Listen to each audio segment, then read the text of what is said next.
Hey there, and welcome back to Tim Talks Cooking. Today we are talking vegetarian spinach and artichoke enchiladas, my friend. I do mean keto vegetarian spinach and artichoke enchiladas, and we're going to make an authentic Mexican enchilada sauce to go with this. I think you're going to like this recipe. So let's get started. Here's what you'll need to make this really delicious dish. Starts off with about 2 cups of my keto spinach and artichoke dip, which we're going to use as a filling for our tortillas. And you're also going to need some tortillas, so I recommend my almond flour tortillas, and I'll put a link for that up on the screen as well. The enchilada sauce is really special here, and I really love to make this. Starts off with 3 ounces of ancho chilies. I'll show you how to prepare those in just a moment, as well as half of a big onion, cut in a rough dice. This is really kind of a small onion size as well. About 4 cloves of garlic that I've chopped up roughly here. We're going to puree this after we cook it, so it really doesn't matter what size these things are to a certain extent. And you're also going to need 2 cups of vegetable stock. There's one other ingredient you'll want for this, and it's a tablespoon of ground toasted cumin. To toast your cumin, put whole cumin seeds in a small dry skillet over a medium-high flame. And make sure you stir them or shake them around the pan regularly. You don't want these to burn. We're going to leave them on there until they're fragrant. Oh yeah, that's very nice right there. It's really by the smell that you know when they're done. Now I'm going to put these in my spice grinder and grind them finely.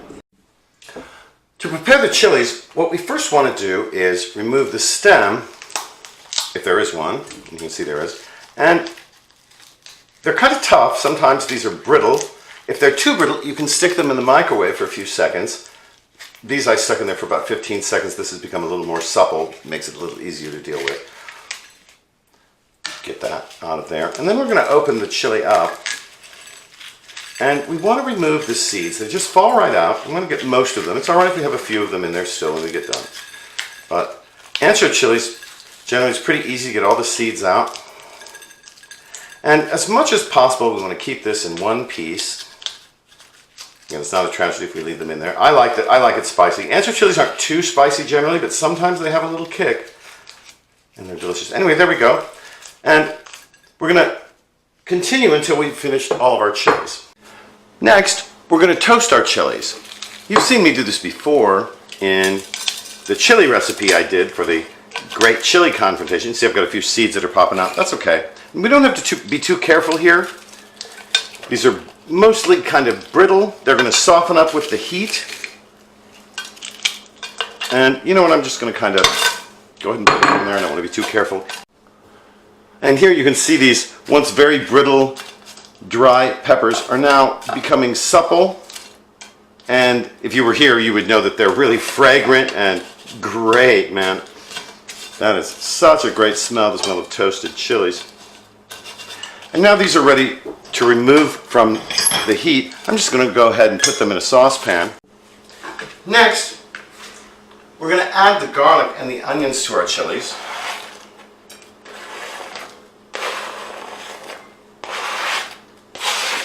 There we go. And we're going to add our stock. This is my home canned stock. You can use whatever kind of stock you like. I said about 2 cups. I think we're going to use about 3. We want to get that pretty much covered. This will make more than we actually need for this one batch of enchiladas.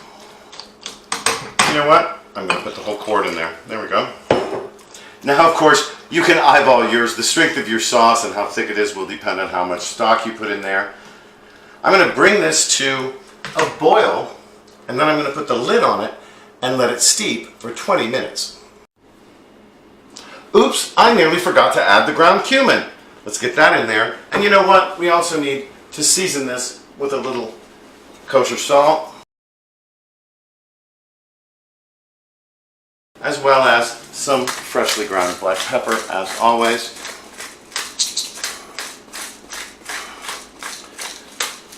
Let's give that just a bit of a stir. And this is going to make such a delicious enchilada sauce you will not believe. Our chilies are finished soaking, and now we're going to puree the mixture in our blender. I don't want to just dump it in there because it's quite a lot. I did put a quart of stock in there. I'm going to put all the solids in first.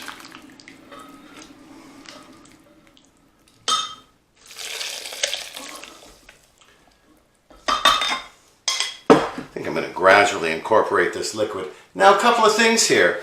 When you're blending hot liquids like soups or like this hot stock and chili combination here, you want to make sure you got the lid on tight. You also want to make sure that you use a kitchen towel and that you cover the lid, because hot liquids expand in the blender and there can be kind of an eruption, so you want to do everything you can to keep that from happening. I'm going to pulse this a couple of times. And here you can see that we really have a really nice thick paste in there. That's exactly what we're looking for. I'm going to get the remaining chilies out of here. I don't think I'm going to use all this liquid actually. I like the consistency of what we've got here, so I'm just going to keep it the way it is. Again, make sure you cover with a towel. The sauce is going to have the best mouthfeel if we strain it before we use it in our dish, just to make sure we've got all the seeds and the skin out and other undesirable particles that make an unpleasant texture. Get all of this out here. This just smells so wonderful. If you have had ancho chilies before, you know. And wow, working with dried chilies is always really nice for me because I just really love the aromas. Anyway, here we're going to just push this through our sieve. When we get to this point and only a few solids remain, it's time to call it quits, and we're going to toss these into the compost. Now that our sauce is made, let me show you how to put this together. I'm going to start by just putting some of this sauce in the bottom of our baking dish. This is an 8x8. Get that in there. That's what we're going to put our enchiladas on. Now I'll show you how to fill the tortillas. We're going to take a couple of tablespoons, or really up to a half a cup. This one's a small tortilla, so that's probably not going to fit in there. I'm going to put a generous helping of our spinach artichoke dip in there. And we're going to just roll it up. Nothing to it. These tortillas really hold up well to the enchilada situation, I think. Anyway, then we're going to just put it in our dish, go on to the next one. Now I've got my enchiladas filled up. There's my oven preheated to 400 degrees. And I'm just going to drape some sauce over these enchiladas. These are going to be lovely, spicy enchiladas. Wow, does that smell great. Just for fun, let's give it a little garnish of some Colby Jack cheese. Optional, of course. These are full of cheese. You know that spinach artichoke dip, but this will be really pretty on top. And we're going to stick these in this 400 degree oven right here for about 15 to 20 minutes until they're warmed all the way through. It's been 20 minutes and I've just pulled this out of the oven. It smells incredible and I think it looks great too. Well, all right, let's give this enchilada a taste here. Really looks great.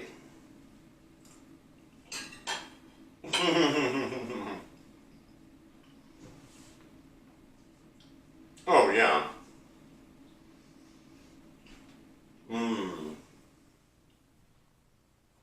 That delicious, intense enchilada sauce, it makes a really great complement to the lovely, cheesy, buttery interior that's so flavorful here, just luxurious. I think this is a wonderful dish and I hope you'll try it. I also hope that you will like, share, comment, and especially subscribe to this channel. Please subscribe! Listen, thanks for watching us here today at Tim Talks Cooking. We'll catch you next time.